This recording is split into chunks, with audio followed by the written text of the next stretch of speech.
Olá, galerinha do segundo ano, boa tarde, tudo bem com vocês? Bom, a gente está falando de dois recursos minerais importantíssimos, né, pra gente, para o nosso dia a dia, que são a água e o solo, né?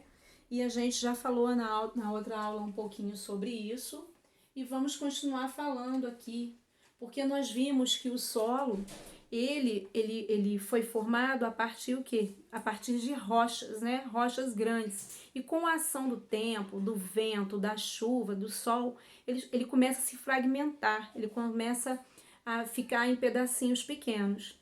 Depois dessas rochas começam a vir o quê? A decomposição de matéria orgânica. São folhas, são galhos, são raízes. É um bichinho que morreu ali. Então, essa matéria orgânica vai sendo depositada. Então, o solo, ele vai tendo o quê? Camadas, né? Dessa decomposição. E é isso que a gente vai ver, olha lá, o perfil do solo, para saber mais.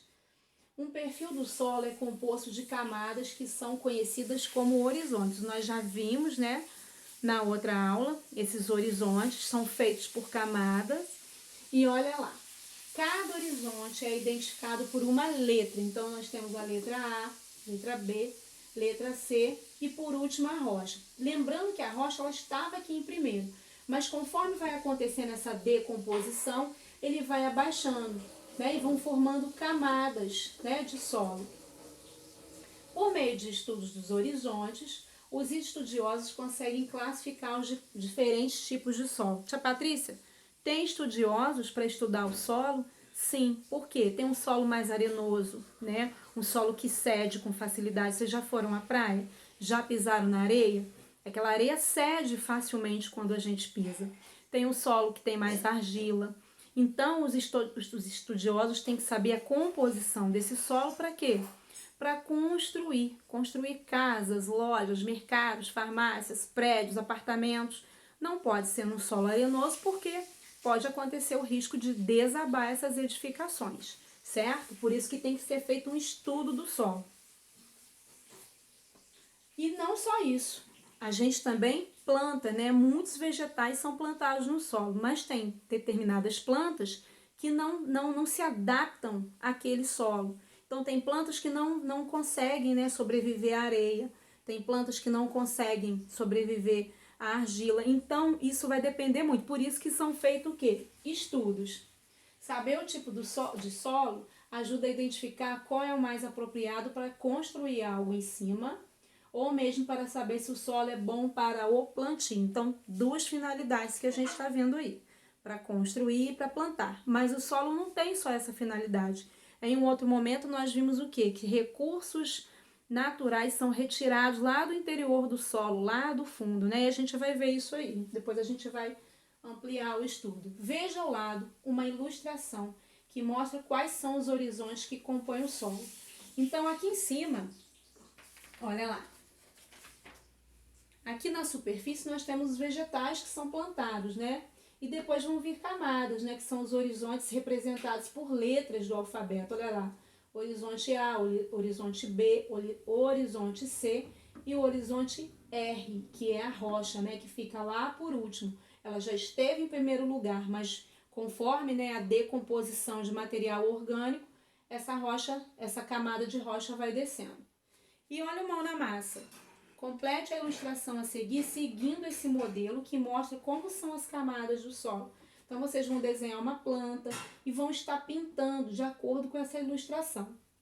E também, vocês vão até a página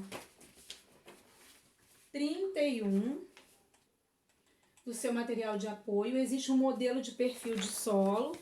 Olha lá, vocês vão estar, tá vendo aqui a imagem, o desenho de uma tesoura? Então, vocês vão recortar as extremidades e depois passar cola e colar essas beiradinhas, porque é o perfil do solo para você recortar e montar. Assim, poderá ter o próprio perfil de solo.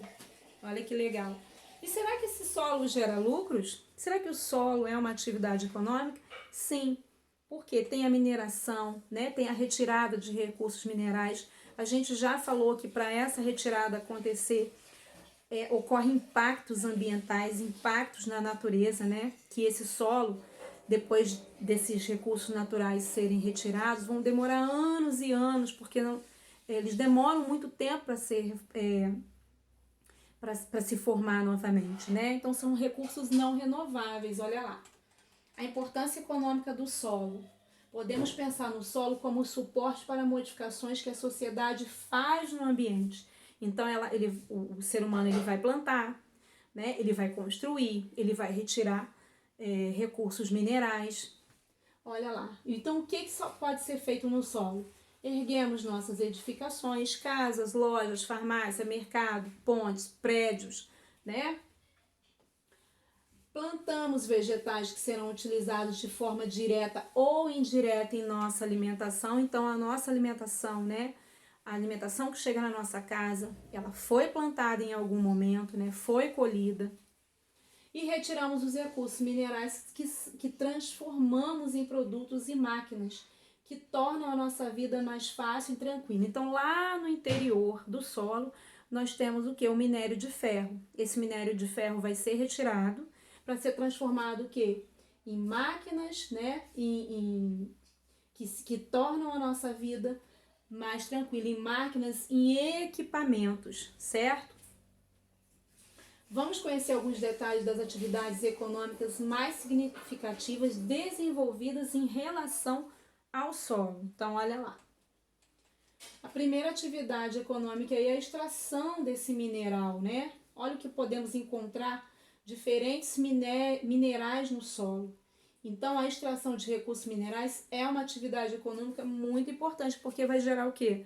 Vai gerar lucro, vai gerar emprego, mas, apesar de gerar lucro e emprego, infelizmente vem a parte, né, que não é tão positiva assim, que são os impactos ambientais.